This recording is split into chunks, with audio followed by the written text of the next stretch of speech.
ಆತ್ಮೀಯ ಬಂಧುಗಳೇ, ಶ್ರೀಮದ್ ಭಗವದ್ಗೀತೆ ತತ್ವ ವಿವೇಚನಿ ಟೀಕಾ ಅಧ್ಯಾಯ 4 ಜ್ಞಾನ ಕರ್ಮ ಸನ್ಯಾಸ ಯೋಗ. ಇದರಿಂದ 39ನೇ ಶ್ಲೋಕವನ್ನು ತಿಳ್ಕೊಳ್ಳೋಣ ಇವತ್ತು. ಶ್ಲೋಕ 39. ಶ್ರದ್ಧಾವಾನ್ ಲಭತೆ ಜ್ಞಾನಂ ತತ್ಪರ ಸಂಯತೇಂದ್ರಿಯ ಜ್ಞಾನಂ ಲಬ್ಧ್ವಾ ಪರಾಂ ಶಾಂತಿಂ ಅಚಿರೇಣಾಧಿಗಚ್ಚತಿ. ಅನುವಾದ: ಜಿತೇಂದ್ರಿಯನೂ ಸಾಧನ ಪರಾಯಣನೂ ಮತ್ತು ಶ್ರದ್ಧಾವಂತನೂ ಆದ ಮನುಷ್ಯನು ಜ್ಞಾನವನ್ನು ಪಡೆಯುತ್ತಾನೆ. ಹಾಗೂ ಜ್ಞಾನವನ್ನು ಪಡೆದುಕೊಂಡು ಅವನು ವಿಳಂಬವಿಲ್ಲದೆ ಭಗವತ್ ಪ್ರಾಪ್ತಿರೂಪಿ ಪರಮಶಾಂತಿಯನ್ನು ಹೊಂದುತ್ತಾನೆ. ಇದು ಶ್ಲೋಕ ಮತ್ತು ಅದರ ಅನುವಾದ. ಈಗ ಇದನ್ನು ಅರ್ಥ ಮಾಡ್ಕೊಳ್ಳೋದಕ್ಕೆ ಪ್ರಯತ್ನ ಮಾಡೋಣ. ನೋಡಿ, ತತ್ವಜ್ಞಾನದ ಮಹಿಮೆಯನ್ನ ಹೇಳ್ತಾ, ಈಗ ಹಿಂದೆ ನಾವು ಶ್ಲೋಕದಲ್ಲಿ ತಿಳ್ಕೊಂಡ್ವಿ, ತತ್ವಜ್ಞಾನದ ಬಗ್ಗೆ ಎಲ್ಲ ಹೇಳಿದ ಭಗವಂತ. ಅದರ ಮಹಿಮೆಯನ್ನ ಹೇಳ್ತಾ ಅದರ ಪ್ರಾಪ್ತಿಗೋಸ್ಕರ ಸಾಂಖ್ಯಯೋಗ ಮತ್ತೆ ಕರ್ಮಯೋಗಗಳ 2 ಉಪಾಯಗಳನ್ನು ತಿಳಿಸಿ, ಈಗ ಭಗವಂತ ಜ್ಞಾನದ ಪ್ರಾಪ್ತಿಯ ಪಾತ್ರತೆ ಇದೆಯಲ್ಲ ಅದರ ಬಗ್ಗೆ ಇಲ್ಲಿ ನಿರೂಪಣೆಯನ್ನು ಮಾಡ್ತಾ, ಆ ಜ್ಞಾನದ ಫಲ ಇದೆಯಲ್ಲ, ಅಂದರೆ ಈಗ ನಾವು ಜ್ಞಾನ ಯೋಗವನ್ನು ಮಾಡಿದಾಗ ಜ್ಞಾನ ನಮಗೆ ಸಿಗುತ್ತಲ್ಲ, ಅದರ ಫಲ ಏನು ಅಂತಂದರೆ ಪರಮಶಾಂತಿಯ ಪ್ರಾಪ್ತಿ ಅಂತ ಕೂಡ ತಿಳಿಸ್ತಾ ಇದ್ದಾನೆ. ಅಂದರೆ ಆ ತತ್ವಜ್ಞಾನದ ಮಹಿಮೆಯನ್ನು ಹೇಳ್ದ, ಆಮೇಲೆ ಅದನ್ನು ಪಡ್ಕೋಬೇಕು ಅಂತಂದರೆ ಸಾಂಖ್ಯಯೋಗ ಮತ್ತು ಕರ್ಮಯೋಗ ಅನ್ನುವಂಥ 2 ಉಪಾಯಗಳನ್ನು ತಿಳಿಸ್ದ.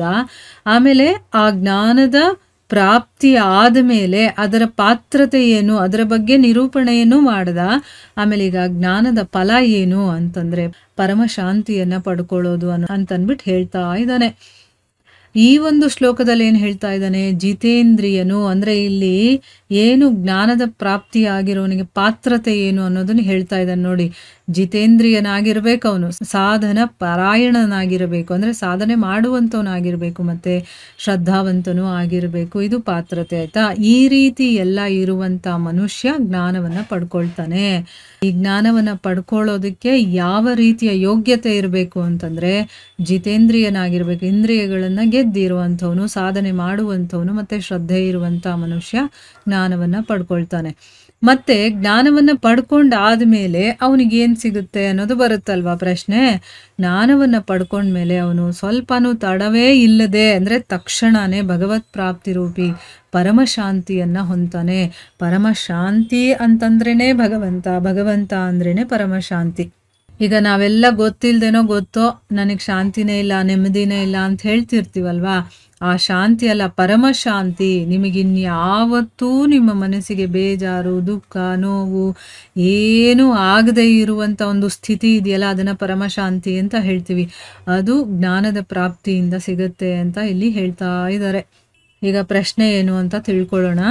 ಶ್ರದ್ಧವಾನ್ ಅನ್ನುವಂಥ ಪದ ಎಂತಹ ಮನುಷ್ಯನ ಬಗ್ಗೆ ಹೇಳ್ತಾ ಇರೋದು, ಮತ್ತು ಅವನು ಜ್ಞಾನವನ್ನು ಪಡ್ಕೊಳ್ತಾನೆ ಅಂತ ಹೇಳ್ತಾರಲ್ಲ, ಅದಕ್ಕೆ ಅರ್ಥ ಏನು ಅಂತ ಇಲ್ಲಿ ಪ್ರಶ್ನೆಯನ್ನು ಕೇಳಿದ್ದಾರೆ.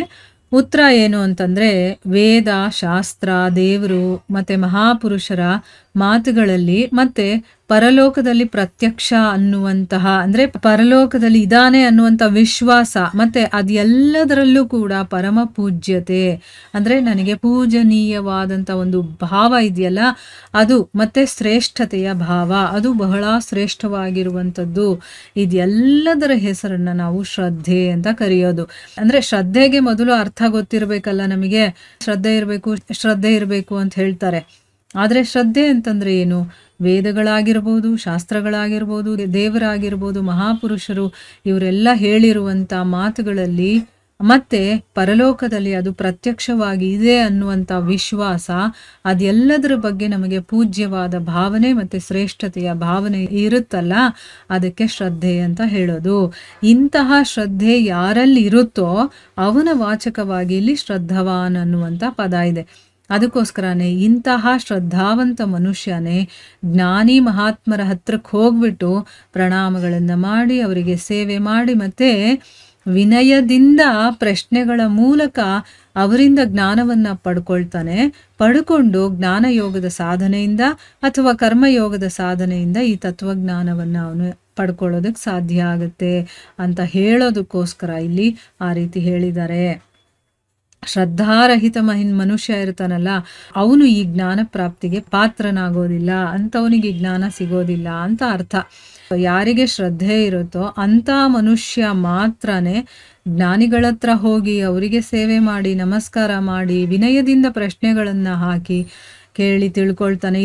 ಇಲ್ಲದೆ ಇರೋ ಮನುಷ್ಯ ಏನು ಮಾಡ್ತಾನೆ, ಅವ್ರ ಹತ್ರ ಹೋದ್ರೂ ಕೂಡ ಅವನು ತಿಳ್ಕೋಬೇಕು ಅನ್ನುವಂಥ ಆಸಕ್ತಿ ಕುತೂಹಲದಿಂದ ಪ್ರಶ್ನೆಗಳನ್ನು ಕೇಳೋದಿಲ್ಲ. ಅವರನ್ನ ಟೀಕೆ ಮಾಡೋದಕ್ಕೆ, ಅವರನ್ನ ಪರೀಕ್ಷೆ ಮಾಡೋದಕ್ಕೆ ಅಥವಾ ಏನೋ ಬೇರೆ ಒಂದು ಉದ್ದೇಶ ಇಟ್ಕೊಂಡು ಕೇಳ್ತಾ ಇರ್ತಾನೆ. ಅದು ಸರಿಯಲ್ಲ.